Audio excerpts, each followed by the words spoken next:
Dia tidak paham bahwa yang dilakukan Dewangga itu ada konsekuensi untuk mendapatkan kartu merah. Yang kedua, dia tidak percaya sama penjaga gawang kita yang juga hadirnya STY melindungi Marcelino, yaitu udah telat. Udah 5 hari baru ngomong, jangan salahin Marcelino. Statementnya STY kan cukup keras juga, mempertanyakan Elkan tidak datang kenapa. Halo, selamat datang. Jumpa lagi bersama gue Faisal Kreb di acara Podcast One Corner. Podcast yang selalu membahas isu menarik dan berita-berita terupdate terkait sepak bola nasional. Dan pada episode kita kali ini kita akan membahas terkait hasil dari babak playoff Piala Asia U23, di mana meskipun Indonesia gagal meraih 1 tiket menuju Olimpiade Paris, namun prestasi mereka patut kita apresiasi. Dan untuk membahas ini secara detail, lengkap dan mendalam, tentunya saya tidak sendiri, karena saya sudah ditemani oleh 2 rekan saya yang sangat luar biasa. Yang pertama adalah pengamat sepak bola yang juga merupakan founder dari Football Institute. Siapa lagi kalau bukan Bung Budi Setiawan. Bud, selamat datang Bud. Dan satu lagi tentunya ini salah satu mantan pemain nasional. Siapa lagi kalau bukan Bung Ferry Sandria. Selamat datang Bang. Selamat pagi. Gimana Bang, kabar? Sehat? Alhamdulillah selalu sehat. Min. Mas Budi sehat juga ya? Sehat. Alhamdulillah. Walaupun hati agak iris. Kecewa nih kita malam. Pasti dong kecewa. Bud, nih langsung aja deh Bud nih. Gimana Bud melihat akhirnya mimpi kita untuk meramaikan ajang pesta multi event terakbar sedunia ini akhirnya harus kandas. Dan kita harus menunda mimpi kita untuk 4 tahun ke depan mungkin. Nah, Anda melihatnya gimana? Review hasil dari timnas kita menghadapi Gini malam tadi. Ya, jadi Kreb, namanya mimpi itu kan pasti ada saatnya kita harus bangun. Jadi namanya mimpi kita ke Olimpiade, akhirnya kita terbangun kemarin setelah kandas lawan Guinea 1-0. Kenapa gue bilang mimpi? Karena sebetulnya kan target realitanya yang ditetapkan oleh PSSI kan adalah 8 besar. Target pribadinya STY juga semifinal. Itu sudah terjalani. Masalah kita akhirnya kalah juga di perebutan tempat ketiga dan gagal juga di playoff memang patut disayangkan. Tapi bukan berarti itu kegagalan. Bahwa tim nasional sudah mencapai tahap ini sudah sangat luar biasa. Itu harus diapresiasi. Dan terkait dengan pertandingan semalam, ya sebetulnya secara tim kita oke lah semalam. Artinya kita bisa dan Gini juga tidak terlalu istimewa juga kan. Karena dari awal gue udah bilang walaupun pemain-pemainnya ini banyak bertebaran mayoritas di Eropa, tapi kan mereka di layer keduanya, bukan di layer pertama. Sehingga kalau secara tim sebetulnya kita lebih unggul. Tapi memang kita tidak terbiasa menghadapi pemain Afrika, tim Afrika yang secara postur tinggi badan lebih tinggi. Terlihat kan beberapa kali umpan lambung ke depan kita selalu kalah. Ketika main bola bawah justru kita lebih unggul, penetrasi kita unggul, tapi sayangnya ya kita buntu. Kebuntuan itu mungkin gue melihatnya ketika Nathan ditarik menjadi pemain belakang, digeser menggantikan posisi Hamna. Lini tengah kita agak berkurang, Marcelino juga mati sendirian. Jadi itu mungkin salah satu penyebab kenapa kemarin ya kita nggak bisa tampil ofensif seperti biasa. Ya memang terlepas gol pertama ya, menurut gue itu luar biasa. Fascinet Conte, pemain nomor 17 itu menurut gue lebih berbahaya dibandingkan Alex Moriba. Sebagai playmaker. Dan terbukti ketika Conte babak kedua digeser posisinya yang tadinya di sayap kiri jadi pemain tengah, kekuatan mereka, daya gebuk, daya serangnya agak berkurang. Dan memang catatan gue sepanjang pertandingan kita kalah dalam perebutan bola di tengah maupun di belakang. Ya mungkin karena kaki jenjang panjang juga kali Bang ya. Langkah kaki kijang kan. Jerapah kalau kijang jerapah. Tapi appreciate penampilan Hernando yang sekali lagi dia membuktikan diri sebagai penjaga gawang nomor wahid di Indonesia dan layak disematkan man of the match kalau menurut gua Witan. Sampai 5 jahitan infonya. Terlepas dari 5 jahitannya tapi dia sebagai kapten menunjukkan bahwa dia bisa menjadikan role model di atas lapangan. Beberapa kali umpannya dia, pergerakan tengah bawah bola dan tendangan bolanya luar biasa. Ini Witam yang memang lagi top performance. Ya Marcelino, oke memang kemarin tidak tampil perform ya karena ada masalah otot juga. yang mungkin makanya jadi kurang maksimal jadi ya. kurang maksimal. Tapi berapa kali dia sempat merepotkan, menurut gue dia udah tampil sangat luar biasa Marcelino. Main dengan kaki lo kesakitan itu nggak gampang. Benar. Apalagi di partai yang Partai penentuan gitu loh. ini. Kalau dari kacamata Bang Peri gimana Bang melihatnya? Apakah ketidakhadiran Hafner terus juga Rizky Ridho dan yang digadang-gadang Elkan Bagot rencananya kan akan didatangkan kan, tapi nyatanya kan enggak juga. Nah itu apakah mengganggu nggak sih dari sisi mental para pemain gitu? Saya rasa dalam tim ini kita kehilangan 2 pemain ya, Hafner dengan Rizky Ridho. Itu memang terasa sekali ya di dalam permainan tadi malam kita lihat ini agak timpang gitu ya. Tidak adanya seorang leaders di situ ya. Karena Rizky Ridho ini dia bagus sebagai leaders. Tapi di sini kita lihat permainan semalam kita kalah di tengah. Ya, karena Nathan yang biasa main di tengah dengan Hafner dia ditarik Jadi kurang menggigit gitu ya kurang lini menggigit tengah di belakang. kita ya. Jadi Nathan ditarik ke belakang. Ya. Yang tadinya 2 dari gelandang ini spesialis dia memberikan bola-bola enak ke Barisan Rafael, depan, ke Marcelino Witan, ataupun ke Witan. Witan. Nah sekarang si Nathan dia tarik ke belakang, yang kerja sendiri adalah Hafner. Jadi kita memang benar-benar tadi malam itu kita kalah di belakang. Ya. Nah terus jadi kalau melihat dari pertandingan tadi malam gitu ya, Bang, kira-kira apakah permainan timnas kita juga sudah sesuai ekspektasi? Sebenarnya tadi malam memang kayaknya belum sesuai dengan ekspektasi ya. Karena apa? Saya lihat tadi malam itu permainan dari anak-anak muda ini kurang agresif. Saya rasa kalau lawan Gini tadi malam Apa tuh kurang tenang, mental bukan. atau Ini juga kurang darah. Ya, padahal motivasinya sudah hilang? ya atau? motivasi sudah hilang. Ini juga ya masuk juga beban mental juga ya karena menghadapin pemain yang kelasnya di Liga Eropa. Ada beberapa pemain. Mungkin itu juga suatu beban mental juga di situ. Dan di sini juga kita juga kalah postur yang dikatakan Mas Budi tadi. Ya, mereka tinggi-tinggi, badan besar, langkah panjang. Sebenarnya kita juga punya kelebihan juga orang-orang Asia ini dengan orang-orang Afrika ini. Kita karena orang Asia ini punya kecepatan. Karena kita badan kecil tapi langkah kita pendek tapi kita punya kecepatan. Nah, kenapa tadi malam itu kita tidak bermain dengan kecepatan gitu. Sedangkan Gini tadi malam dia bermain pressing terus. Ya, pressing. Sedangkan kita sendiri main banyak kesalahan-kesalahan yang nggak perlu kita buat seperti passing itu kesalahan-kesalahan yang mendasar itu saya rasa itu udah sekelas timnas itu udah nggak inilah ya. Sudah itu juga banyak pelanggaran-pelanggaran di depan kotak 16 yang sebenarnya tidak perlu dilakukan. ya. Beberapa kali pelanggaran pasti 2 atau 3, 4 kali pelanggaran pasti 1 gol. Terbukti gol sebelum penalti ini hampir kejadian golnya ini waktu kita lawan Korea. Waktu kita menyerang Gol kemarin begitu, si ya.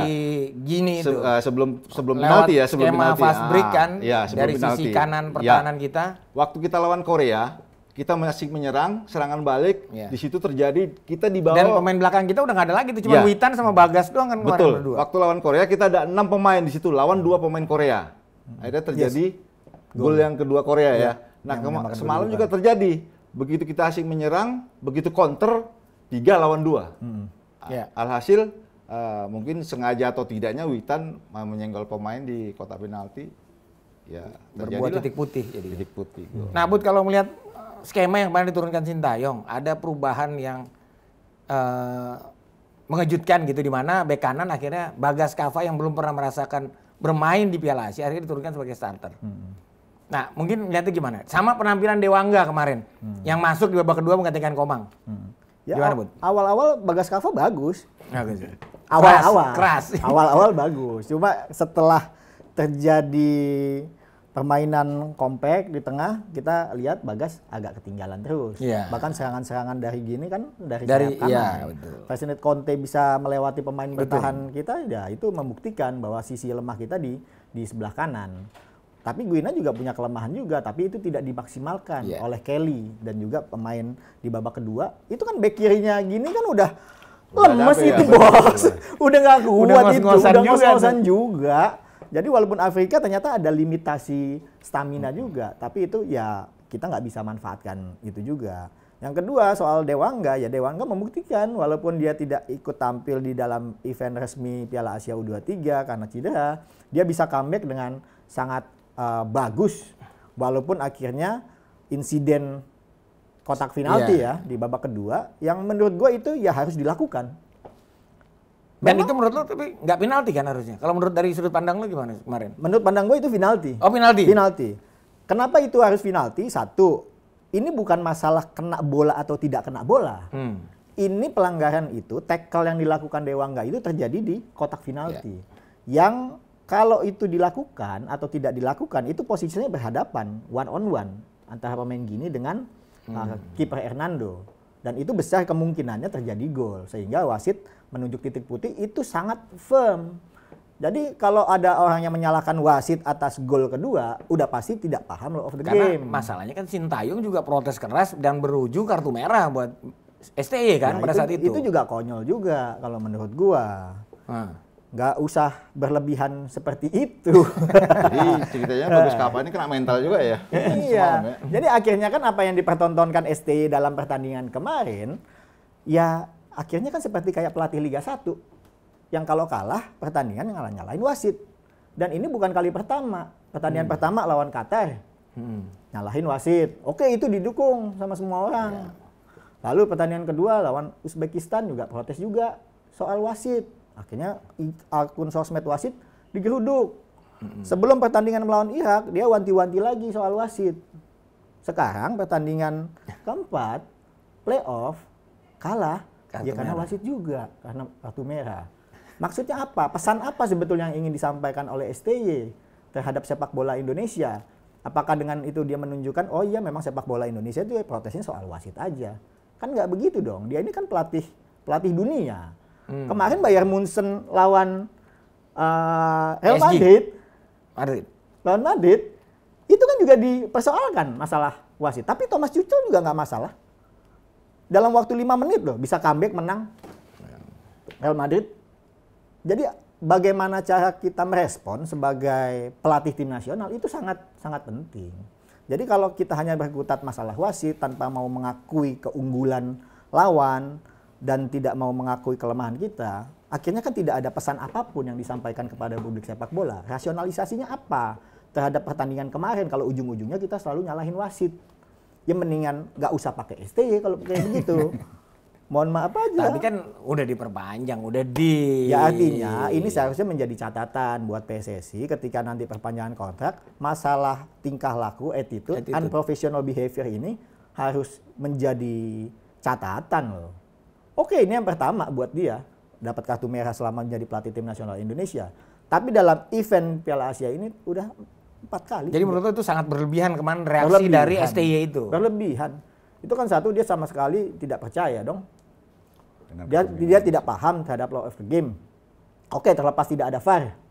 Dia tidak paham bahwa yang dilakukan Dewangga itu ada konsekuensi untuk mendapatkan kartu merah. Yang kedua, dia tidak percaya sama penjaga gawang kita yang sudah terbukti, proven berapa kali menyelamatkan Indonesia dari tendangan penalti. Dan alhamdulillah akhirnya kemarin luar biasa ya. Meleset juga kan.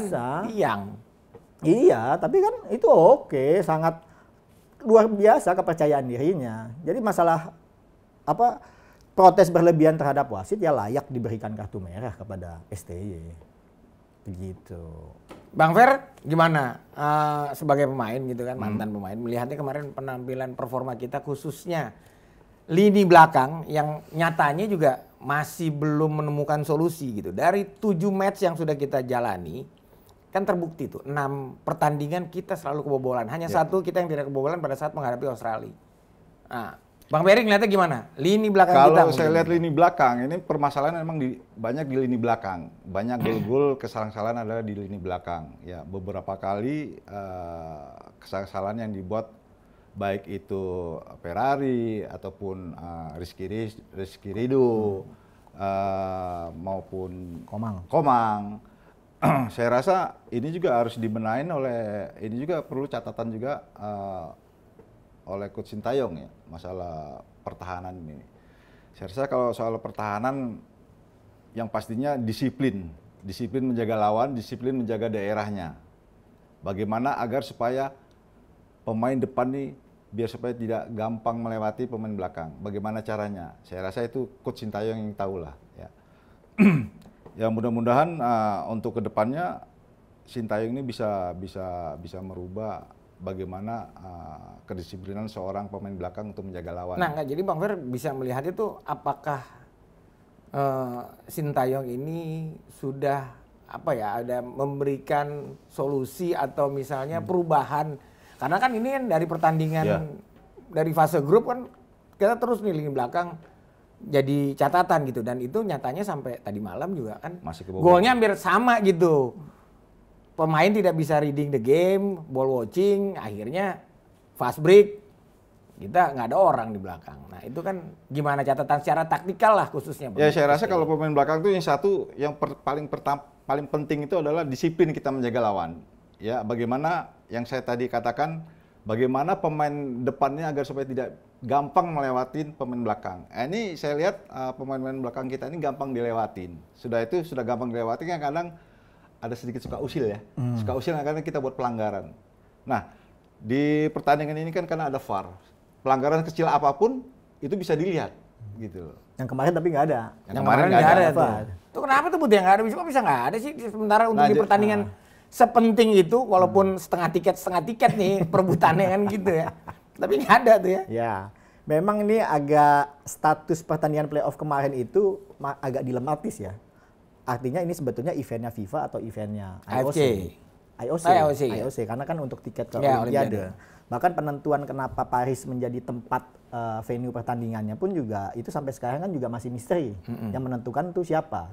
Termasuk penentuan stadion Claire de Fontaine ini siapa? Karena kalau kita lihat itu kan nggak layak disebut stadion, itu lapangan latihan gitu. Iya. Itu lapangan latihan. Akademi ya. Jadi ngelihat infrastruktur stadionnya seperti itu ya memang sangat masuk akal ketika VAR itu tidak ada. Tapi apakah itu menjadi kebijakan FIFA atau IOC? Ya tentu FIFA ketika ingin memasang peralatan equipment VAR kan melihat kondisi struktur dari stadionnya itu sendiri. Dan ketika nggak memungkinkan untuk pasang VAR ya pasti tidak ada VAR. Jadi kemarin itu ya banyaklah teori konspirasi yang beredar, ini settingan ini segala macam, udah kejauhan kita mikirnya kayak gitu, udah ini kalah. Diatur lah, inilah, apalah. Macam kenapa pertandingan penting nggak pakai VAR? Apalagi ditambah 2 lagi penalti kemarin dikasih itu kan. Iya, ya kalau 2 penalti itu di firm itu. Emang penalti. Memang penalti. Masih syukur nggak kasih kartu merah ya? Iya, kan malam kan beredar tuh kayak potongan-potongan slow motion yang pertandingan gol babak pertama yang penalti itu kelihatan dari luar kotak. Dari mana dari luar kotak? Kalau dari luar kotak nggak mungkin wasit nunjuk titik putih. Tangan ya Witan kayaknya agak gitu ya. Jadi artinya apa? Sebetulnya bukan karena Witannya agresif, tapi pemain gini nih pinter, cerdik, bisa memanfaatkan itu. Itulah sebenarnya dari awal gue bilang pemain kita polos-polos, terlalu lugu, tidak bisa main trik-trik seperti itu. Kayak beda Bang Peri sama dulu, jangan Bang Peri. zaman Bang Peri. Justru triknya kebanyakan. Kurniawan. Oh itu triknya banyak Saya rasa bos. kalau masalah trik itu memang diajari soal trik itu gitu. Jadi bukan kita buat-buat sendiri, enggak. Memang harus diajari. Diajarin Maya sama pelatih-pelatih timnas zaman dulu diajarin. Ada yang ngajari begitu juga. Ada yang ngajarin begitu. Kadang kita buat sendiri juga gitu. Kadang juga kita harus berkomunikasi sebelumnya juga dengan wasit. Biasanya nih kalau zamannya saya nih, pengalaman saya, wasit itu selalu bilang, nanti mau disenggol nggak disenggol jatuh aja kamu kotak penalti. Ya gitu turutin dia dong. Wah itu wasitnya siapa tuh Bang? Itu waktu zaman waktu zamannya almarhum Jafar Umar. Gitu. Ya maksudnya CS dia lah gitu. Nah kalau sekarang adanya VAR kita kan nggak bisa begitu. Jadi memang trik-trik itu memang kita harus buat. Nah Bang, kalau kemarin lihat kan kemarin yang menjadi kendala juga yang patut mungkin kita antisipasi terkait cuaca katanya. Di Doha panas, Paris agak sejuk. Nah itu apakah mempengaruhi juga nggak sih performa pemain-pemain kita gitu? Dan mungkin juga STI mengeluhkan lapangan katanya yang kurang bagus, beda sama Doha gitu. Ya saya rasa. Gimana tuh Bang? Saya rasa waktu kita pertandingan penyisian di Qatar, memang cuaca itu sangat panas sekali ya. Begitu kita ke Paris. Kemarin Paris, cuaca berubah menjadi dingin, ya kan? Kalau dibilangin kalau orang sakit itu panas dingin gitu. Ya begitu Mas Budi ya. Ya jadi kita juga harus beradaptasi gitu loh. Saya rasa kalau memang dengan kondisi kita memang benar-benar fit, benar-benar oke 100%, saya rasa di cuaca apapun itu tidak jadi masalah gitu loh. Ya meskipun cuacanya itu sedingin apa, kecuali memang dingin itu memang terlalu dingin memang ya. Kalau kemarin kan kita juga bermain di sana dengan jam 2 ya, jam 2 siang ya. Kita main jam 2. Saya rasa jam 2 siang itu nggak terlalu dingin lah kalau di sana. Karena saya juga pernah mengalami waktu di Eropa, waktu di Amerika dengan Jerman juga jam-jam segitu memang dingin nggak terlalu gitu. Jadi masih sedang-sedang, tapi mulai dia ke jam 4, mulai dia ke sore mau masuk malam, itu udah mulai. Angin tuh ya? Angin, itu campur. Nah kemarin saya rasa kalau angin pun kemarin mungkin nggak ada terlalu kenceng, nggak ada saya rasa. Mungkin kalau dingin itu tercampur dengan angin, saya rasa mereka mungkin nggak bisa main, gitu. Mungkin semua udah kaku semua, gitu. Tapi sebelum mereka bertanding kan mereka sudah beradaptasi. Mereka sudah berapa hari sebelumnya udah di sana beradaptasi dengan lapangan, dengan cuaca juga mereka beradaptasi. Nah, Bud, kalau dari lo gimana, Bud? Kemarin, Bud, melihat Bud, isu itu? Ya, begini, namanya kita lagi perang, kita tuh nggak bisa milih medan perang. Mau di cuaca panas, cuaca dingin, hujan, kita nggak bisa milih. Artinya ketika kita sebagai kontestan di playoff, ya sudah mensimulasikan itu. Bahwa memang kita tidak siap untuk berhadapan di playoff, ya mimpi aja enggak, tiba-tiba ada di situ, jadi wajar ketika kita tidak siap. Cuma kan begini, kita tidak bisa terus mengeluh, Krep, dalam setiap keadaan. Masalah makanan, masalah cuaca, lapangan masalah jelek, lapangan. Dan ini kan bukan yang pertama kali STY selalu memberikan reasoning sebelum pertandingan. Bahwa ada, kan dulu kan waktu Piala Asia Senior bulan Januari kan dia mengeluarkan alasan-alasan kan sebelum pertandingan. Ini sama seperti itu. Tapi kan prinsipnya tuh apa ya? Bukan lu nggak boleh mengeluh gitu loh sebagai pelatih timnas. Tapi namanya sebagai pelatih, lu tidak akan bisa menemukan situasi yang selalu ideal 100%. Ada kalanya lu sebagai pelatih, pasti pemain belakang kurang, pemain depan mandul, ada aja yang cedera ini segala macam. Jadi lu nggak bisa sempurna. Menurut gue lu nggak bisa mengeluh terhadap situasi itu. Justru begitu ada masalah lu siapin solusi. Justru kejeniusan lu itu diuji di situ. Bisa nggak dengan materi pemain seadanya, dengan situasi kamar ganti yang tidak kondusif, ini bisa mencapai hasil maksimal? Bisa atau enggak? Kan ujiannya di situ. Kalau cuma sekadar ngasih alasan ini segala macam, ya semua juga bisa jadi pelatih tim nasional. Mohon maaf lagi. Jadi ngeluh bukan alasan ya? Bukan alasan, dan menurut gua alasan itu tidak layak untuk dipublikasikan. Simpen aja sendiri, kasih alasan-alasan teknis lah. Bahwa ada pemain cedera itu lebih masuk akal. Bukan mencari kambing hitam yang lain. Jangan cari kambing yang lain. Ini bukan bulan haji, nanti aja cari kambingnya nanti aja. Ganti rusa aja.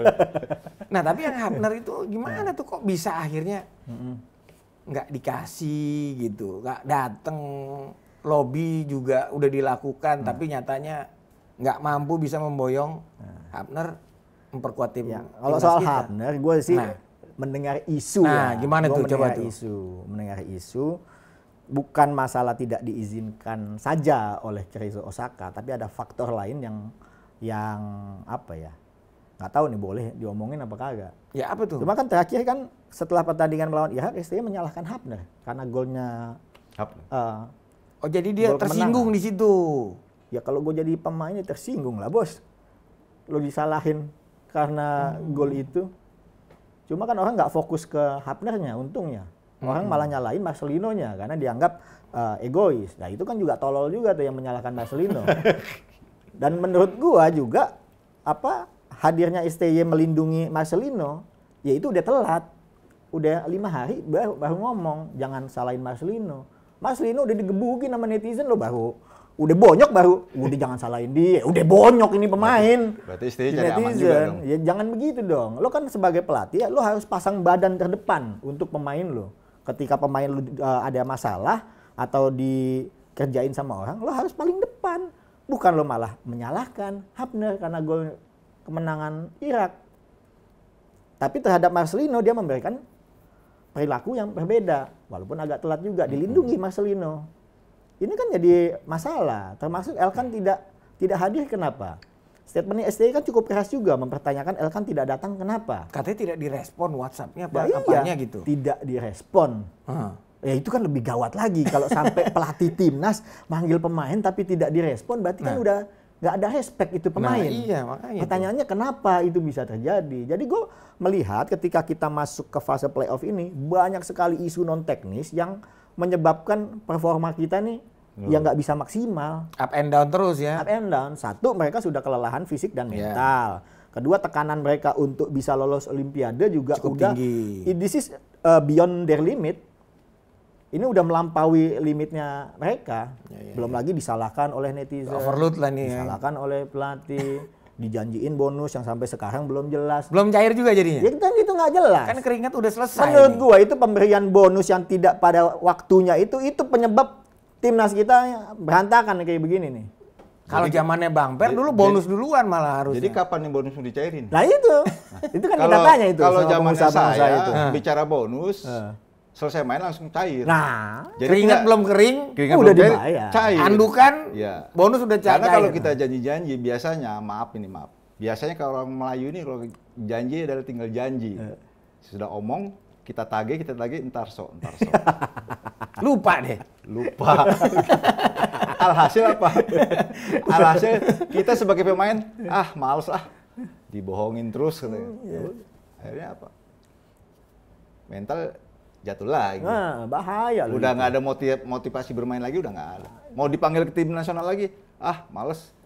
Hanya Jadi sebenarnya isunya Hapner jadinya ada kemungkinan indikasinya ke arah situ. Biasanya kalau gini deh, kita main bola nih, gue pelatih, lo pemain. Terus tiba-tiba kejebolan menit ke akhir, soalnya akhir bego juga tuh gara-gara akhir itu golnya tuh. Padahal dia nggak lihat pertandingan sebelumnya, kontribusinya Hapner sangat luar biasa. Lah, iya, itulah. Tapi Jadi Sintayong juga nggak harus begitu menyalahkan. makanya, Hapner. jadi Sintayong ini kalau menurut gue ini udah ketularan jadi netizen 62 gitu loh. Cuma ngelihat single match doang, Tapi nih pemain salah. Mas Budi, kalau saya disalahin oleh Sintayong, mungkin kalau saya ya, saya ajak ke kamar berdua. Ngapain tuh? Saya kunci kamar. Ya nggak tahu lah ceritanya bagaimana. Siapa yang berarti kuat ya itu keluar dari kamar. Nah.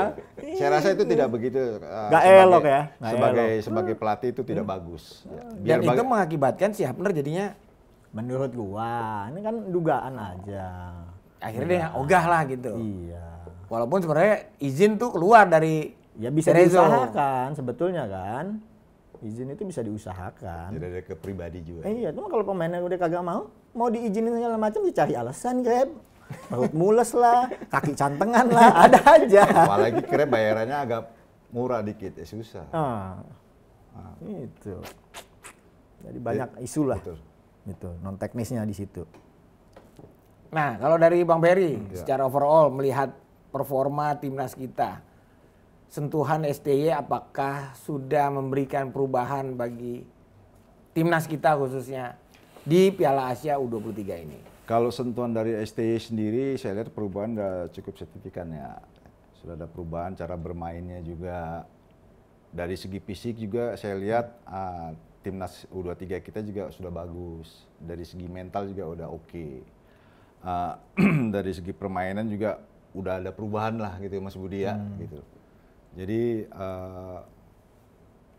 tinggal ke depannya untuk ditingkatkan lagi lah. Bagaimana Sintayong ini bisa meracik timnas ini bisa menjadi tim yang besar. Jadi tim yang disegani gitu. Yang selama ini kan timnas ini dilihat negara-negara lain jangan jauh-jauh lah. Malaysia, Thailand ya, kita dianggap kecil gitu. Nah, sekarang kita sudah menunjukkan kepada mereka bahwasanya Indonesia bisa loh gitu loh. Masuk ke babak playoff untuk ke Olimpiade ini. Ya saya terus terang, saya sebagai mantan dan juga pemain, saya bangga kepada anak-anak muda Indonesia ini. Target sudah ini ya. Terlampaui, Sudah terlampaui, melebihi ya, ekspektasi. sudah itu yang buat kebanggaan buat kita. Nah, tapi sebagai mantan bomber nasional yang top scorernya juga tak terusik tuh sampai berapa puluh tahun tuh, 28 tahun apa. Nah, melihat barisan depan timnas kita ini gimana? Penerus-penerus abang nih gitu loh Bang. Nah ini juga. Ini kan dari 7 match Ya. kita striker kita hanya mencetak 2 gol. Ya. Nah, Ya ini juga, gimana? PR juga nih. Ini juga PR buat Sintayong juga. Ya. Saya rasa banyak pemain-pemain di Indonesia ini yang kita punya striker yang mematikan ya. Bukan karena seperti saya, mungkin lebih yang dari saya juga ada gitu. selama pertandingan dari babak penyisihan sampai playoff ini, pemain depan kita hanya mencetak 2 gol. Ya kan? Jadi ini PR banget lah buat Sintayong untuk mencari benar-benar memang seorang naluri striker pencetak gol, maksudnya naluri pembunuh berdarah dingin. Jadi yang dicari itu sebetulnya strikernya atau skema untuk mencetak golnya, Bang?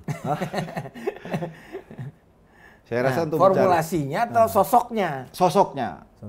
Harus yang tajam gitu Ya, yang tajam. Dan ini juga dibarengin juga dengan teman-teman yang lain dari mendukung lah secara mendukung tim. dari sayap, kanan kiri, dari gelandang juga.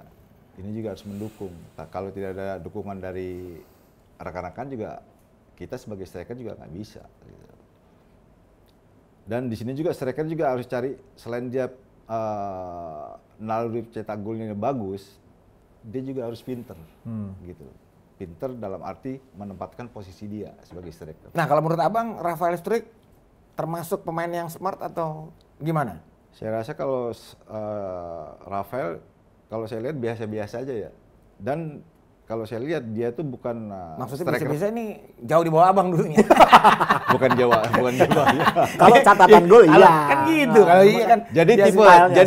Jadi tipe stylenya dia ini bukan tipe seperti Tembok. Ya, dia ini stylenya ini liar gitu loh. Stylish, dia lebih dia narik mau, lawan. Dia mau buka, dia mau turun ke bawah tarik lawan. Tapi begitu dia meninggalkan posnya dia, tidak ada yang menepati gitu loh. Bukan target man lah dia. Bukan ya. target man. Ya. Kalau saya, maaf nih ya, kalau dulu kan saya memang striker yang tipenya itu tipe oportunis. Fighting, ya. Kenapa orang mau tanya, pemain belakang mana yang kamu takutin? Saya bilang, saya nggak ada yang takut sama pemain belakang. Justru pemain belakang itu takut dengan saya. Karena apa? Satu, striker itu harus punya kecepatan. Ya. Punya fisik yang bagus, dan punya duel-duel bola atas yang bagus. Ya. Ini saya rasa di timnas kita ini belum ada striker seperti itu. Nah, jadi ini PR benar-benar Sintayong harus mencari striker yang benar-benar yang ganas, haus gol. Jadi saya juga nggak harus turun tangan untuk masuk ke tim nasional U23 karena usia saya udah lanjut gitu. Kalau ngeliat dulu Bang Peri main itu udah kayak Gabriel Batistuta, dapat bola tendang jebret mental. Saya rasa banyak lah pemain-pemain Indonesia ini striker yang benar-benar yang haus gol. Karena apa? Di kompetisinya kita sendiri pun banyak ditempatin oleh pemain-pemain asing. Jadi kesempatan untuk striker yang ada di kita ini tidak punya kesempatan untuk bermain gitu loh.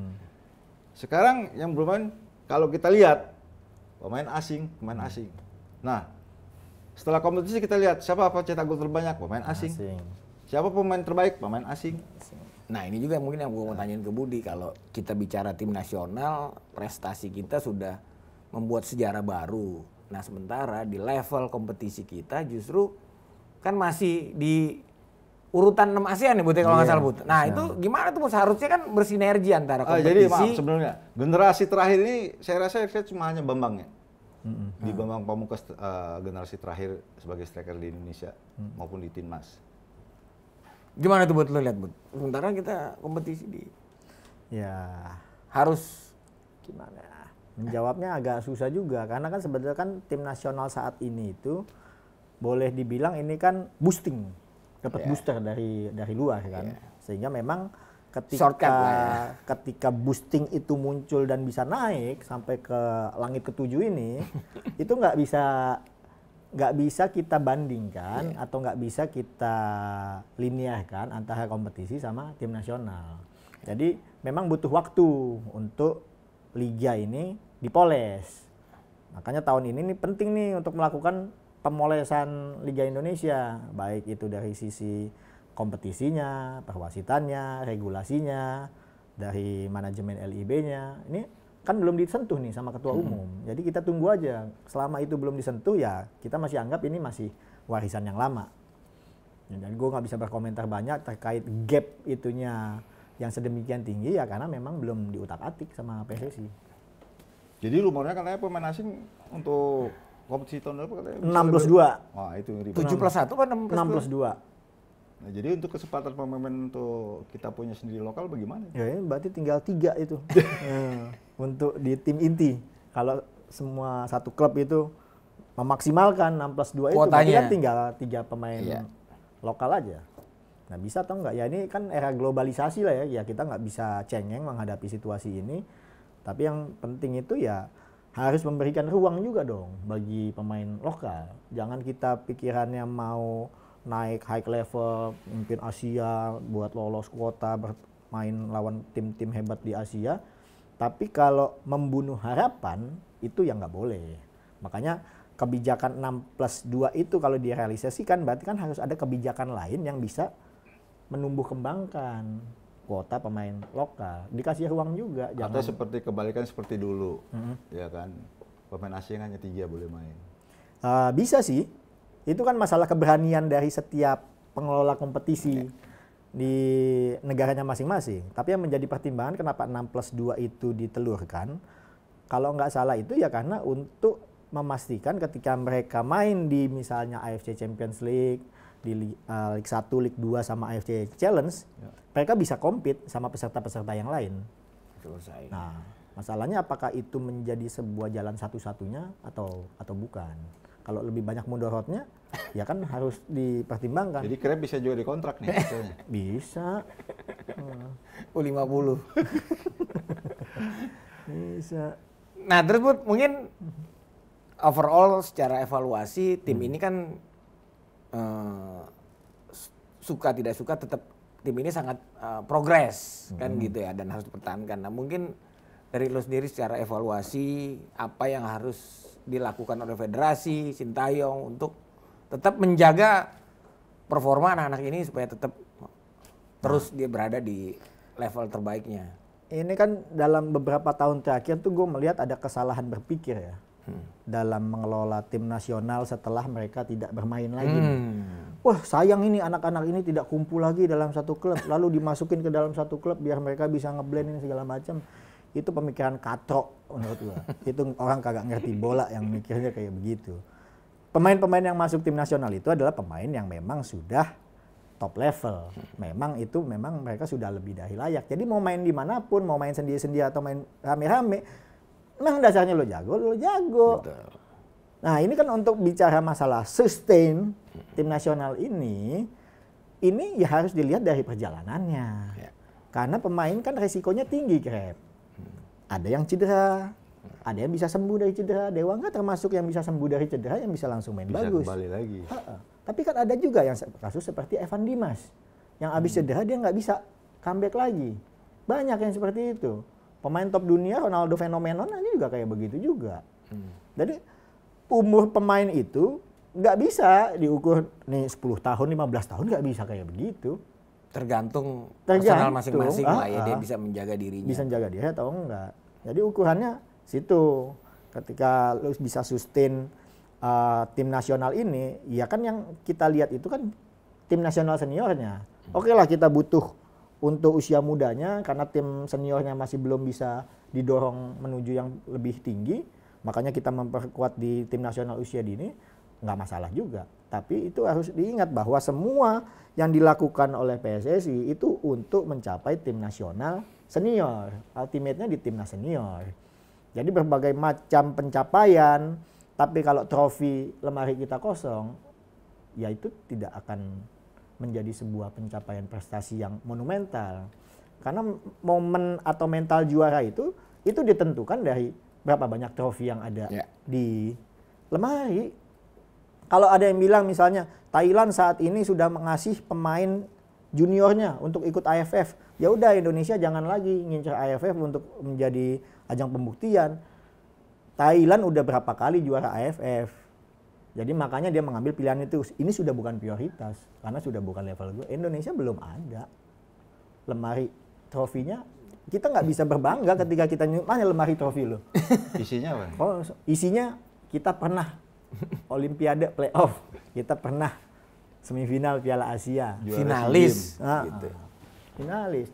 Real Madrid itu jadi raja Liga Champion karena dia 14 kali juara Liga Champion, lemarinya penuh. Jadi DNA mental pemainnya itu muncul keberanian itu. Punya tradisi. Punya tradisi juara itu. Jadi trofi itu bukan semata-mata pencapaian ecek-ecek, enggak, itu bukti bahwa kita ini raja. Kita pernah memenangkan itu. Jadi pemain ketika ada trofi di lemari, oh iya target gue ini karena pendahulu gue ini pernah mendapatkan ini.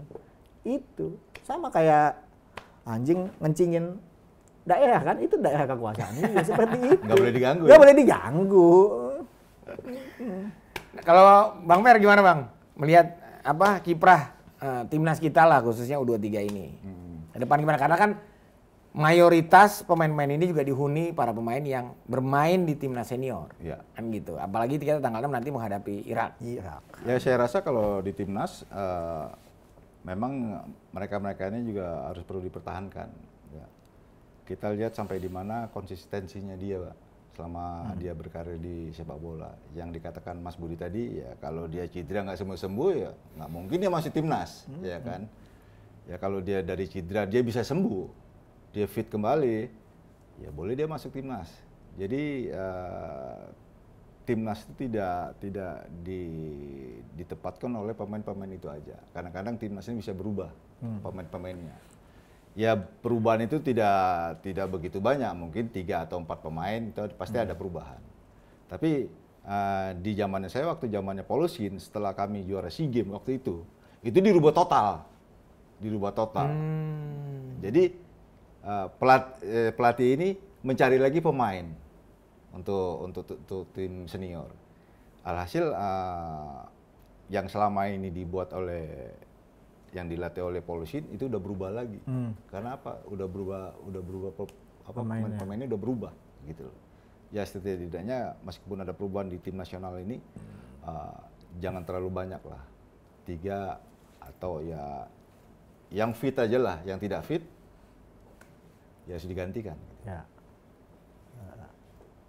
Nah, menurut lo Bud, kalau gimana? Timnas ini besok menghadapi, kan ada lawan Irak lagi nih, senior nih. Apakah materinya kan, apalagi ntar tambal sulam lagi kan sama senior. Nah, itu gimana? Ya kalau berkaca dari pertandingan timnas U23 kemarin melawan Irak kita kalah 2-1, ya gue punya keyakinan kita bisa menang 2-1 lah besok. Apalagi dengan materi sekarang gitu. Apalagi main di GBK ya. Target harusnya lolos Piala Dunia nih ya, dengan kontrak baru, materi yang sangat luar biasa kan kemarin. Gini, kalau lolos mah ini udah pasti lolos. Imbang lawan Filipina aja kita lolos kok. Round ketiga. Round ketiga, iya. Ini terus maksudnya. Oh iya, artinya kalau dikasih target, jangan targetnya lolos ke round ketiga, karena itu sudah di depan mata. Iya. Lolos terusnya. Lulus terusnya, karena menurut gue ini yang paling mendekati untuk kita lolos ke Piala Dunia 2026, bukan 2030. Panjang lagi Mas, kalau 2030, ini yang paling dekat. Udah manfaatin aja, naturalisasi mau gila-gilaan juga. Kalau udah banyak lagi, udah nambah lagi tuh. Nggak masalah ya. Nggak masalah, targetnya yang penting 2026. Kita ada di Amerika. Tuh. Itu. Masa menghadapi Filipina kita bisa kalah. Sejarahnya dari mana kita bisa kalah lawan Filipina? Betul nggak? Imbang kemarin dari Sabah. Imbang. Ya imbang itu kalah ya, Filipina itu kalah. Udah kalah kalau kata imbang. Harapan terakhir mungkin dari Bang Per? Untuk timnas kita dong. Tim senior ya? Iya timnas pokoknya U23 ini kan sebentar lagi mereka pulang nih, biar bagaimanapun juga kan mereka juga tetap pahlawan bagi sepak bola kita kan, sudah memberikan yang terbaik, mencetak sejarah baru bagi bangsa ini, dan itu momentum kebangkitan sepak bola kita. Harapan saya untuk timnas mudah-mudahan untuk kedepannya bisa lebih bagus, lebih baik, dan setiap event bisa, bukannya kita bisa kata juara ya. Ya kalau buat saya bagus aja lah untuk kedepannya untuk timnas. Kalau kritiknya ada kritik buat timnas? Kalau soal kritikan udah oke semua jadi timnas ya? Ya oke sih, nggak begitu oke juga. Ya kalau kita bicara pemain-pemain naturalisasi yang ada sekarang, ya saya berharap kasihlah kesempatan untuk pemain kita, pemain lokal sendiri gitu. Yang saya dengar umurnya juga untuk kedepannya juga pemain naturalisasi ini bisa lebih banyak gitu. Jadi kesempatan untuk pemain lokal kita sendiri ini mau dikemanakan gitu. Jadi Kalau lebih banyak pemain naturalisasi di tim nasional, kalau buat saya, buat apa adanya kompetisi gitu. Jadi berilah kesempatan untuk pemain lokal sendirilah. Kalau bicara soal naturalisasi, saya juga rada-rada takut sebenarnya ini. Takut diserang netizen. Takut diserang netizen. Ya, ada segi positifnya juga, ada segi negatifnya juga. Gitu loh. Tapi buat saya, timnas ini tetap maju terus ke depan. Abang yang udah nggak Marcelino yang aktif aja diserang, apalagi abang yang udah mantan. Kalau saya diserang sama Itu netizen, diserang lagi. Kalau saya diserang sama netizen, ya saya masa bodoh aja. Karena orangnya memang saya terbiasa masa bodoh. Gitu. Ya, saya nggak ambil pusing. Biarkan dia berkata apa, netizen buat saya itu nggak masalah. Anjing menggonggong, kafilah berlalu. Ya kalau mungkin seperti Marcelino, dia kena hujat oleh netizen. Itu kembali kita dewasa atau enggak, bagaimana kita menerimanya. Ya kita ambil segi positifnya aja lah. Kalau emang itu baik, hujatan dari netizen ya kita ambil baiknya. Yang jeleknya ya tak usah. Nanti kalau kita ambil jeleknya juga kita bisa berantem, kan gitu. Nah kalau lu tadi lanjutin dulu yang tadi itu. Jadi mungkin terkait kasusnya Hapner sama STI, apakah ini akan berlanjut? Penasaran kayaknya kawan ini. Apa cuma sampai sini doang gitu Iya. loh? Kalau sampai Jangan sampai berlanjut lagi kan, kalau kita tanggal 6 mau main sampai lagi. kabar yang gua dengar itu betul, artinya situasi ini bisa jadi bom waktu. Bisa jadi bom waktu karena kalau pelatih sudah kehilangan respect dari pemain, Repot. lo ngomong apa nggak akan didengar. Itu apalagi nanti akan ada pemain-pemain senior lagi nih yang akan bergabung. Tom Haye, Ragnar, segala macam, dan Martin Pais segala macam. Senior punya ya. Senior punya. Itu beda tuh sama anak-anak U23. U23 yang seperti Nathan yang masih bisa diajak ngomong baik-baik. Ya itu artinya ya pelatih harus yang pertama kali terdepan untuk melindungi pemain. Bukan nanti dan bukan menyalahkan. Jadi kalau untuk masukan kepada timnas, pemain-pemain ini udah sangat luar biasa. Mereka sudah tahu apa yang harus dilakukan bagi dirinya sendiri dan bagi tim nasional. Dan kita hanya bisa mengingatkan jangan terpeleset dari kepada hal-hal yang itu tidak major. Misalnya apa? Dari kebugaran lo sebagai atlet, lo tidak fokus tim dan segala macam. Masalah komentar netizen biarin aja, ngapain dipeduliin? Nggak usah dipeduliin. Capek sendiri. Capek sendiri. Biarin aja. Yang pasti kita semua sepakat bahwasanya pencapaian kali ini sudah sangat luar biasa yang ditorehkan oleh timnas U23 kita. Betul. Kita harus bangga dong. Bangga. Nah, masukan terakhir. Karena ini sejarah ya, berarti ya? Ya sejarah. Bagus. Masukan terakhir kepada Coach STY, Sintayong tetap menjadi pelatih tim nasional Indonesia, jangan menjadi pelatih drama. Itu pelatih drama maksudnya gimana tuh? Dia kan Drama terlalu banyak Korea. drama. Terlalu banyak drama. Kemarin dapat kartu merah itu kan drama. Drama. Dan terbukti kan setelah STY dapat kartu merah, jagat sosmed isinya menyalahkan wasit juga. Jadi kepada figur-figur kunci seperti pelatih, komentator di TV, pengamat-pengamat industrial itu, cangkemnya itu dijaga. Jangan lu menggiring opini publik kepada hal-hal yang tidak benar. Jadi yang benar disalahkan, yang benar salah dibenarkan. Itu dia. Marcelino kan korban. Yes. Wasit juga korban. Makanya kita cari orang yang jujur itu susah. Ya, benar. Orang pinter banyak. Benar. Ya gitu aja, jangan cuma nyalain wasit aja. Bosan kita di Liga 1 udah banyak pelatih nyalain wasit, sekarang di tim nasional pelatihnya kayak begitu juga, capek kan. Jadi apa bedanya kalau kayak begitu pelatih Liga 1 sama pelatih tim nasional kita? Alhasil nanti tim jadi rusak. Dia harusnya maksudnya bisa menunjukkan kualitas dia sebagai pelatih dunia. Kan gitu. Harusnya begitu. Itu yang kita harapkan. Gitu. Oke, Bud, Bang Per, terima kasih banyak atas waktunya. Bincang-bincang yang sangat luar biasa. Terima kasih ulasannya, Teh. Boleh dong. Ya, mirsa, itulah bincang-bincang saya bersama para narasumber. Jangan lupa saksikan terus One Corner di channel TV One News. Dan kita akan kembali dengan narasumber dan tema menarik lainnya di episode yang akan datang. Akhir kata saya Faisal Kreb pamit undur diri. Salam One Corner.